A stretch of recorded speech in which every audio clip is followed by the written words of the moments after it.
Gracias por estar ahí. Volvemos ahora con una Thank you. And now we're back with another great friend of our South School on Internet Governance, Lina Ornelas, who's in Mexico. And she is the head of government affairs and public policy for Mexico at Google. And I'm just saying that again in Spanish. Lina is a great friend of the school. I think she's taken part in our different schools since 2014 when we held it in the Caribbean. She's always been with us. And last year we saw each other in Mexico. We held a school in the Economic Secretary. And today she's with us with our virtual session once again. 2020 is such a weird year. Well, Lina, it's great to see you. Same here, Olga, Adrian, Oscar. So lovely to see you again. Wonderful to be here today in this edition of the South School on Internet Governance. And as you know, education, distance education, online purchases. Thanks to internet, we've managed to stay up to date. So thank you very much for the invitation. You're looking very well. Can you hear me? I just wanted to tell the audience that you're going to talk to us about the accelerated adoption of digital technologies in COVID times, challenges and opportunities. We've talked about this from several different points of view, but I'm sure that we'll find this very interesting. We have students with us today from all over the world. This has been a great novelty, and we have simultaneous translation into English. So if we have to have some minutes at the end of your presentation, perhaps we can see if there are any questions from the audience. Over to you. Great. You can hear me okay? And you look good too. Super. That's so sweet of you. Well, today, what I want to do is inspire you and give you some positive energy. Because, you know, the digital adoption process has gone so fast all over the world, and nobody was truly prepared for something like COVID-19. But thanks to internet, we have made progress, although there are lots of challenges before us. So we want to show you the two sides of the same coin so that people can see the different ways of how we can help countries to develop public policies and drive regulatory issues that really are truly innovative, and help us to develop. As you know, COVID-19 put countries to the test.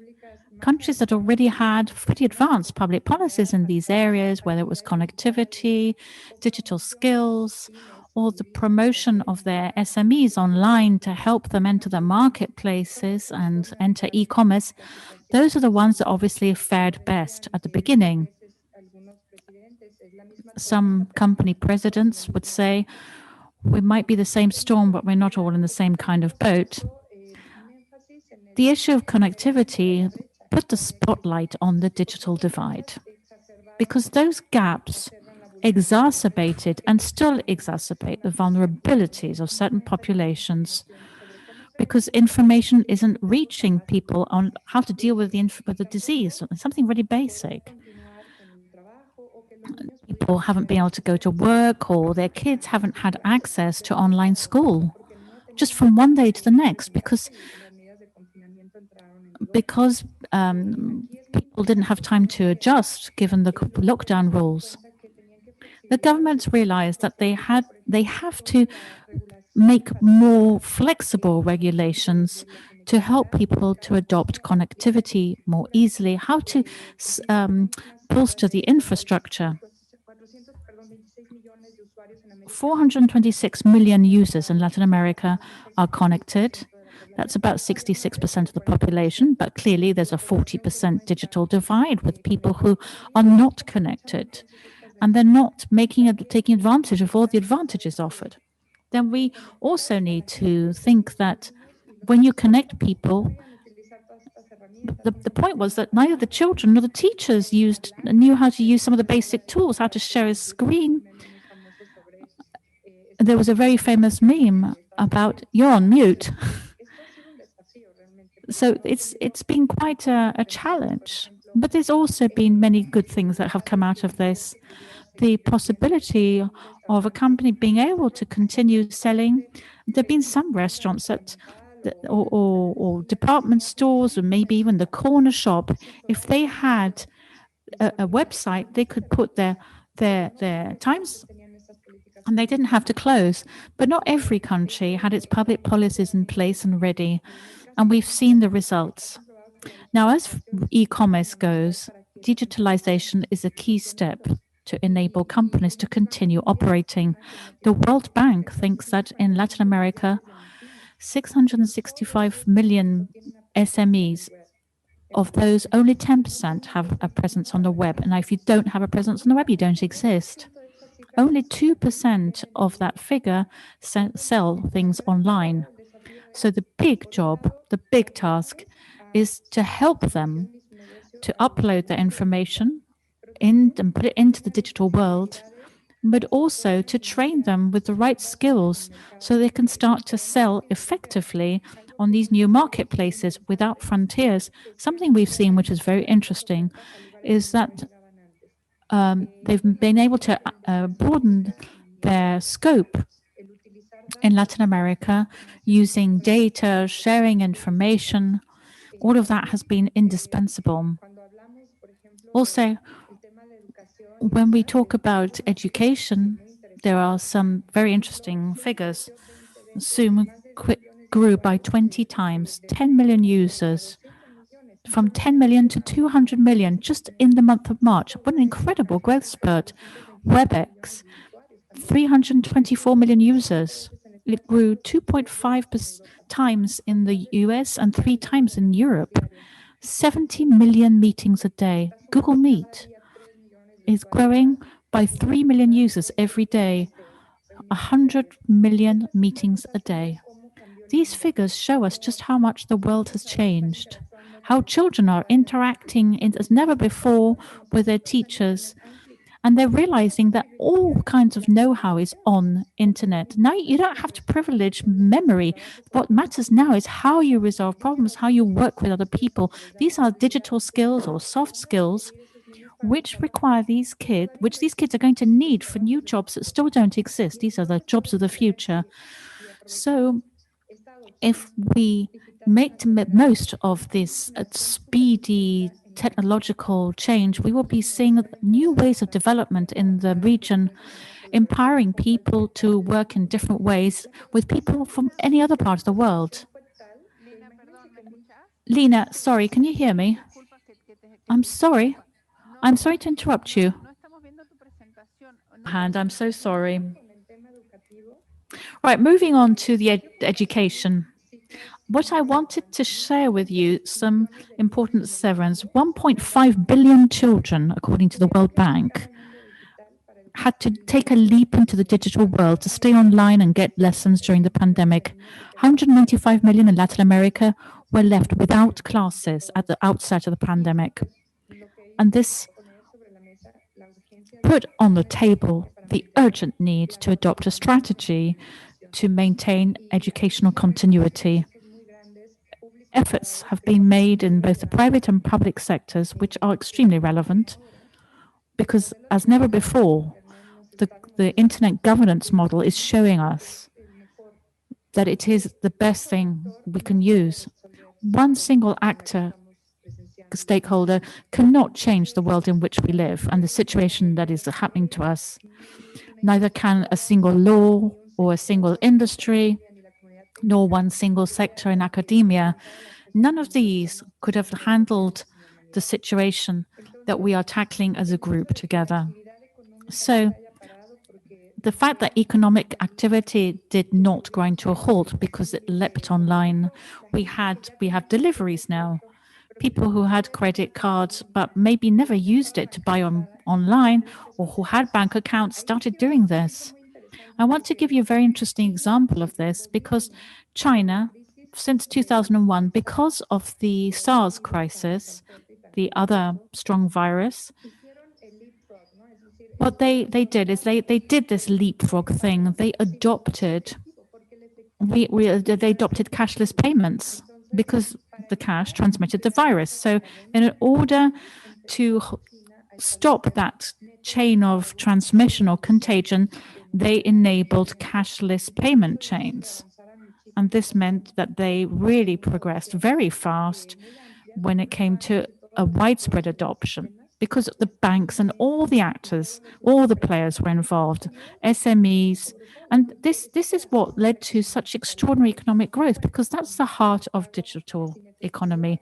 When you have cashless payment methods using apps, you just on your phone, what you're doing is creating more data, obviously, in a way that is protected, but it means that the bank can know what kind of loans and credits and loans they can offer these people during who and see when they spend more, when they what their spending profile or pattern is. Now, as regards e-commerce in Mexico, in the first few weeks of the lockdown, there was a great need to hold events on internet. For instance, we launched lots of different campaigns for companies to help people know that things they could still buy stuff on internet. They could still get their groceries from the corner shop.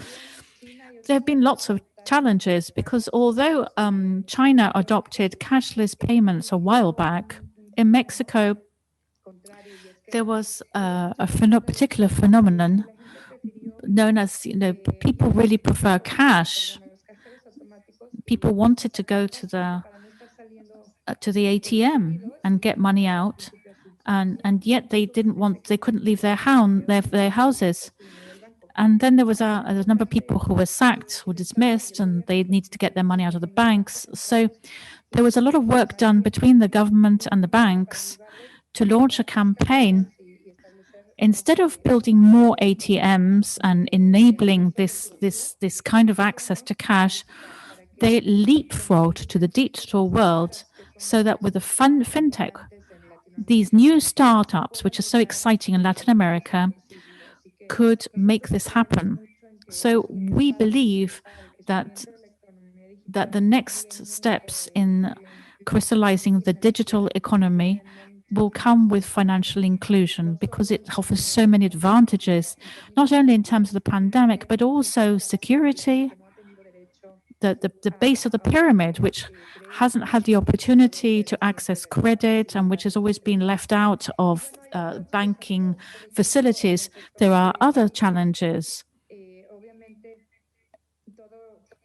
Everything that I said earlier in terms of the big companies being ready in the online world, but the small ones not. And so we need to foster a more holistic policy. Other challenges and opportunities. Look at cybersecurity. So many people at once, all carrying out these kinds of transactions without necessarily being digitally literate, leads to the possibility that they can fall into fraud situations where they have their identity theft, phishing.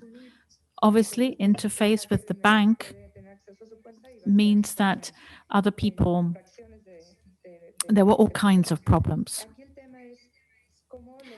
So how can you get people to adopt the digital world, but at the same time understand how to browse safely? It's not that much that they need to know, but it's so important that you have to have these passwords which are easy to remember, difficult to hack.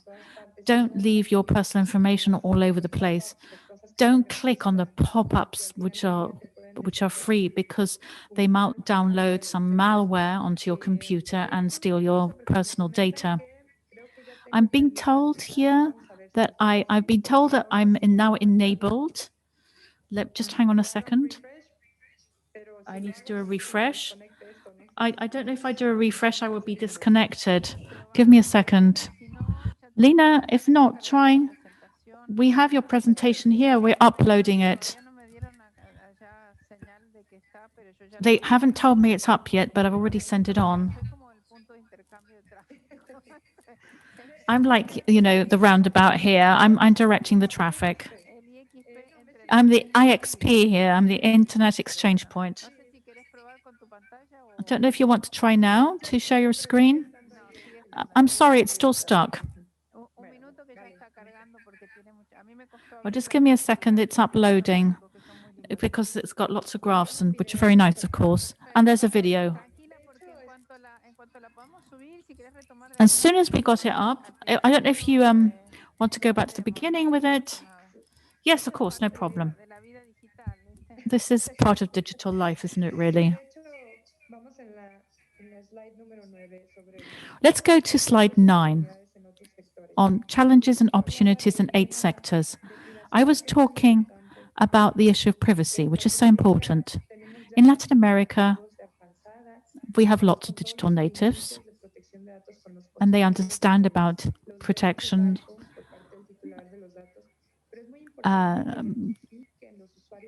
data privacy.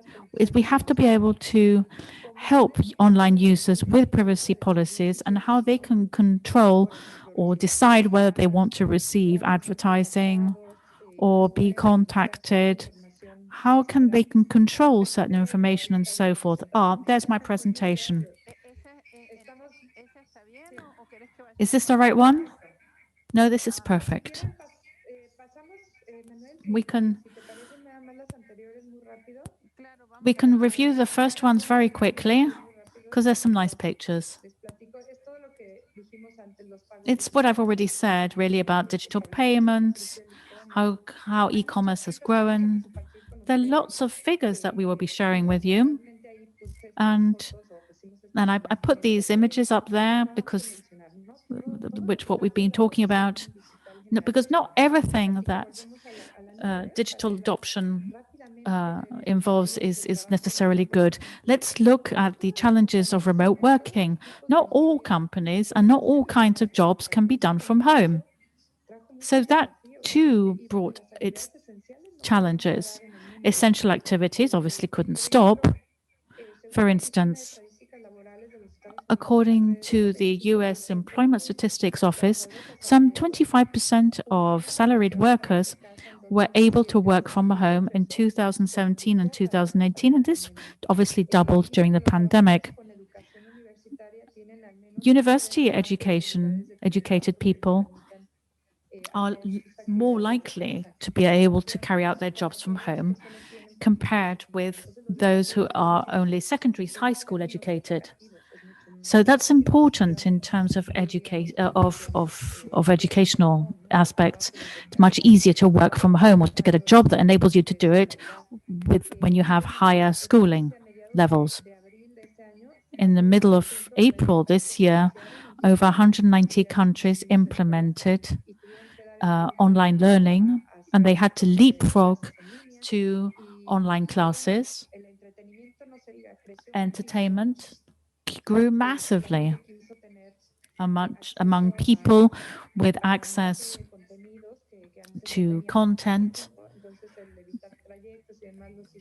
A lot of people had more time, so they spent more time accessing entertainment. And although quarantine measures reduced in-person activities, creativity brought Zoom parties. People just found other ways to enjoy themselves. They went to the theater, they went to concerts. Films were launched online. Museums had these virtual tours. Everything available to people for free.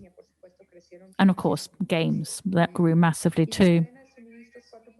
And the value chain also grew in the sense that the supply chain had initially a lot of problems, which shows us just how paper dependent it was. It doesn't have the same level of data visibility to allow it to make that leapfrog. So it's very important that we talk about AI and the IoT when we talk about value chains. 3D printing certain countries already had well-developed strategies to foment 3D printing strategies, which allows greater flexibility for production and manufacturing. In some countries, we're making face visors for the entire population, and they never ran out. So a country is so much more vulnerable if it doesn't have technological public policies. Not to mention people's ability to manage drones and robots. Drones, for instance, taking things to people's houses without the need for physical interaction. And this shows the vulnerability of so many populations as well. There's so much else on the table too in terms of 5G technology and its importance, because it will allow remote control, telemedicine, and all of this is going to grow so much faster. And this also brings challenges because 5G also means more expensive devices, making things compatible. So the world is trying to see just how to take these steps. It requires a comprehensive approach from the point of view of connectivity to having the devices available to all the population. Now, if we move on to the next slide, I will go as fast as possible because I want you to know this is a conversation and we need to address your questions. We wanted to share with you what has Google done during the pandemic and what do we intend to do afterwards. We, especially in our teams, what we've done is work with the governments from day one. Something that very important that we did was in telecommunications to support organizations to ensure that our videos could be changed from HD to SD to avoid saturating the networks. This is a really technical challenge so that people could continue to watch their videos. We didn't congest the networks. As you know, our mission is to organize information and make it available.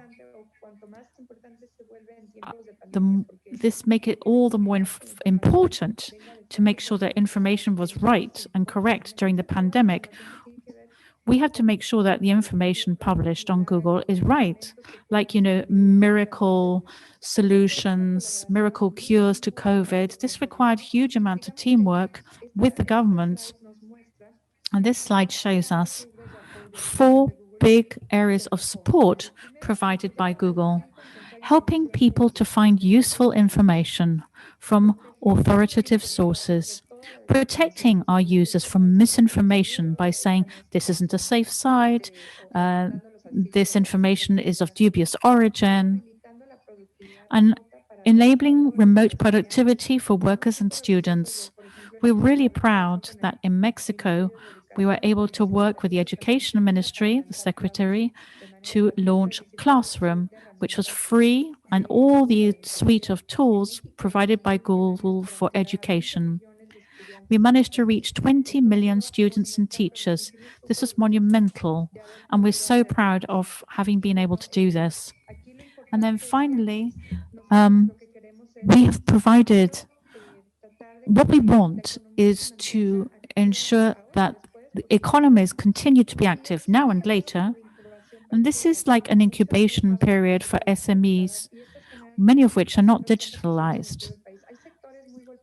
There are sectors which have been very hard hit, like tourism, which, like airlines, stopped working, cruises. Mexico brings in lots of tourists, and maybe 8% of our GDP is from tourism. So imagine what that means. We're trying to support people in all these areas so that the damage isn't so big. In the next slide, we will see how our products, can we move on please? From cell phones and mobile phones, our users can find the word COVID and find all kinds of the right information available. And also, as an SOS alert, changes in Android, notifications in Android, very important efforts made to help governments to upload the applications, but this is in line with privacy agreements. If we're providing legitimate information for users, it's not that Google has this, but the governments. But we want also an application by governments to be used throughout COVID 19. And in YouTube, our policies were updated to be in line with the pandemic because there may be a politician providing misinformation. So the rules for the community were updated and notified to all users in YouTube. So you cannot imagine how you triple the workload, but we are satisfied to help with this. We feel that we can serve finally users and that we work with all the Google departments to communicate with civil society industry and with the government to find a solution among the three of us. In the next presentation, let me tell you that this is going to last for a long time. The world doesn't know exactly where we're heading with a lot of sectors and transformation. However, we want to work hand in hand with the governments and supporting organizations. $220 million were donated so the governments can use this for free and they can have access to information very instantaneously. Let me drink a glass of water and we continue. Lastly, one of the most important things that I would like to share with you is that Google products have evolved with the evolution of mankind. Google Trends is something that I'm sure you're aware of. It was created with the avian flu. And at that time,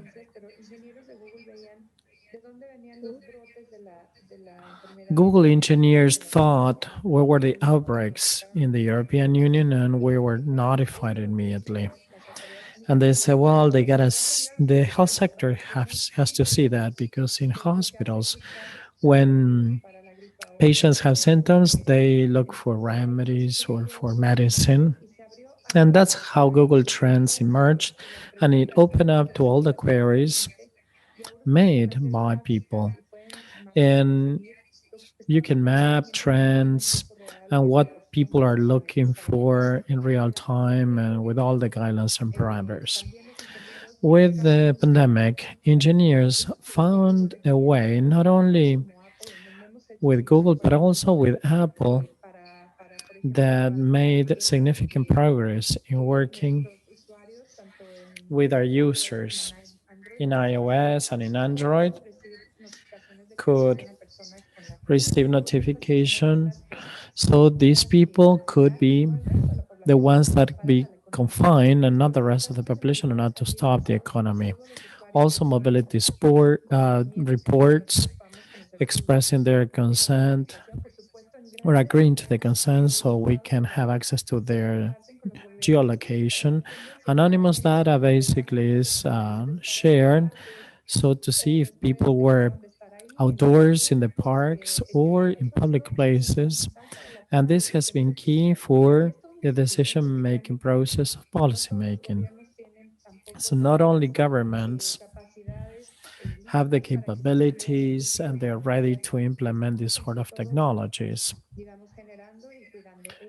that we are all creating, that we are all making. From the very beginning, we tried to do this, complying with all the prevailing legislation and taking care of our users. In the next slides, let me tell you that here you have a list of links that you can have access, like Grow with Google at Home. More than 2 million people have seen our slides, and we're happy because a lot of people are taking training courses with the live streaming, especially during the pandemic. And then we have the courses and digital tools, academia, and for cybersecurity. The next slide. The next slide shows how a list of courses, and the other one is safe browsing. We have a video game created by engineers in the Department of Trust and Cybersecurity that make children to travel to different remote islands to make them brave, safe, smart, so they can distinguish information, that they stay safe, that they do not bully other children. And also, we have another tourism strategy for small and medium sized companies. And in the next slide, we have the guiding principles in Google. Like, for example, to build better teams, to have ideas from all stakeholders, creating new ideas proactively. So, an idea could be brilliant, having, for example, or a bottom or an approach that is bottom up. Everything is based on information that could be analyzed. And then we have a video on what the principles are for different companies, because the state and the government may apply these sort of principles to face situations like the pandemic. So basically, we can approach them effectively and help users. Olga, how are we doing? Can we screen the video? ¿Lo tienen ustedes? A ver, no sé si o ¿Qué? lo podemos mostrar nosotros. Igual y el audio no funciona y nos vamos directo a la conversación, pero como ustedes nos digan, yo les quiero agradecer de nuevo su paciencia No, por favor. y la atención. ¿Está en la presentación el video? Sí, No, me dicen que no lo no te pueden. preocupes. No, no te preocupes. Adelante, adelante. No, don't worry. If we don't have the video, don't worry about it. A ver. No está compartido, así que no lo podemos ver. Oh, we cannot share the video. I'm sorry. Mientras te hago la pregunta, mandame una liga. ¿Está en YouTube o está...? Do you have it in YouTube? Sí, ahora te lo mandamos. Can you send me the YouTube link? Un par de comentarios de... I have a couple of comments made by some of the students here. First, El incremento de... if that increase, Esta última, ¿qué aspectos tecnológicos ve prioritarios Google para trabajar en conjunto? or what are the priorities placed by Google to work together with the governments in Central America? That's one comment. And the other one says, with this increase of traffic in the internet, Google Meet, and demand of video traffic, it has been so useful here for the pandemic. Everyone, in general terms, is pretty satisfied with the system, but have you had downtime or problems, technical problems or technical issues with traffic? So these are the two main questions. And did you send me the link for the video? Sí. Sí, a ver, ahora me están pasando la liga, pero bueno, mientras tanto, mira, Acá es muy está. Ahora ya interesante lo todo. paso. ¿Sí? Aquí, no, en PDF. No, tengo el PDF de Manuel, pero no tengo... I have Manuel's PDF, but not video. No. Bueno, contame de las preguntas. Te cuento. Bueno, primero, dice Manuel que ya mandó la liga, pero no A sé ver. a qué chat. Si no, que me sí, la me mande la mandó aquí. por Que mail, pero- a Lucas. A Lucas le mandó en la liga. Sí. Ven que todo se resuelve, ¿ah? todo se resuelve. Es cuestión Hay que de... relajarse. Es cuestión de Yes, we got the link. desafíos, nada más. You see, we found a solution. There are always challenges in life. Lo que quería comentar, Okay, primero, what I wanted to hablaba tell you por el tema first de qué aspectos tecnológicos uh, se requieren is para colaborar en what are the gobiernos technological aspects to collaborate with all y governments? ustedes nos hablan de General sincronización. terms with all the governments, and let's address Latin America and the Caribbean, Iría al inicio de mi well, Central America and the Caribbean. Obviamente, y creo que This lo más importante es goes back to what I said before, to work porque si jointly towards connectivity. ni siquiera esta infraestructura para ayudar Because if we do not have the necessary infrastructure es donde se da la innovación y to bring the benefits of internet, the last year of internet is where all the benefits will come and where the users are going to interact. We have nothing. So los gobiernos we need en esa materia. spaces of cooperation with the governments. We're not a telecommunications company. However, we invest heavily in interoceanic cabling data centers connecting continents Llegue rápido y no tenga que so ir that a hasta video could be on demand and does not travel to California where the headquarters are. en ese sentido. So we are No solo es la conectividad, sino ya después a crucial stakeholder in that regard. para brindar And we work together with them to provide them with a tool set and the skills and the basic skills that a user may have to benefit from the web. With governments, what we do is we analyze if they have policy making in place, and we bring them the links to the trainers so they don't have to start from scratch with a safe browsing or having a website. And the other question in connection with the increase in traffic, from the very beginning, during the pandemic, we held meetings with our expert teams. I know that it's been very resilient. Obviously, the high standard of high definition quality was degraded to standard quality just in case they need more bandwidth. And that was designed to withstand that kind of peak. At the very beginning, the consumption patterns Monday through Fridays were similar to the consumptions of Saturday or the shopping habits of Saturday. And we reinforce collaboration in the technical aspects because they brought content with the Google servers. So we're working closely with the governments not to have any downtime with the networks.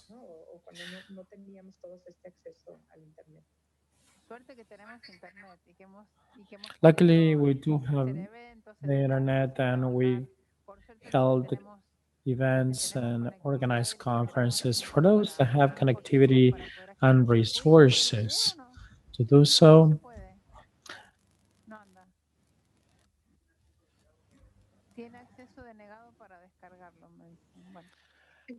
A denied service for downloading the video. I'm sorry.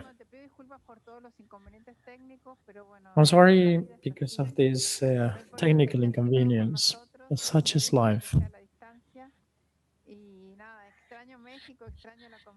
I miss Mexico, Mexican food. I had a great time last year when we were there.